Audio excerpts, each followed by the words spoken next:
Ას გვეტყვი გემოფესტზე რამდენად მნიშვნელოვანი არის კუთხეების და რეგიონების განვითარების კუთხით და ეს გასტრო ამბავი რომ წინ წამოიწია ამ კუთხით და ეს არის რა თქმა უნდა გემოფესტის სულისჩამდგმელების დამსახურება და თქვენი როგორც ჯიურის დამსახურება რომ ამ ადამიანებს აძლევს საშუალებას რომ სულ ახალი კერძები შემოგთავაზონ. მე მგონი რომ გემოფესტის მაყურებლებისთვის არა გემოფესტის სტუმრებისთვის ისედაც ნათელია რომ გემოფესტმა ქართულ გასტრონომიაში უდიდესი წვლილი შეიტანა ქართული გასტრონომიის თანამედროვეობაში, იმიტომ რომ ძველი მივიწყებული მძიმე გემოებისგან მე და ჩემმა კოლეგა შეფებმა შევქმნით ახალი გემოები, რომელიც დაფუძნებულია ძველ რეგიონალურ გემოებზე.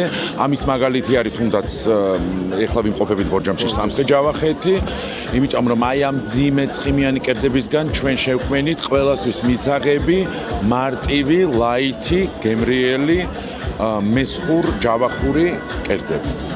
მე სამივე გემოფესტზე ვიყავი ახლა რაც ჩატარდა და შეჯამების კუთხით ახლა მე არა კომპეტენტური ვარ ამ საკითხში და გურული ვარ და მაინც გურიას ვიწყო, იმიტომ რომ ჩემი საყვარელი კუთხე არის გურია და რაღაცა მგონია რომ ხალხიც და ხასიათიც სხვანაირად იგრძნობოდა გურიაში. არ ვამბობ რომ სხვაგან ეს არ იგრძნობოდა, მაგრამ ჩემთან ყველაზე ახლოს მაინც გურია იყო.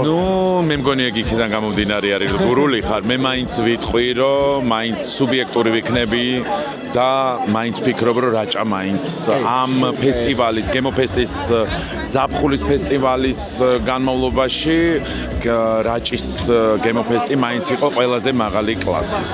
მადლობა დიდი შენ. მადლობა შენ.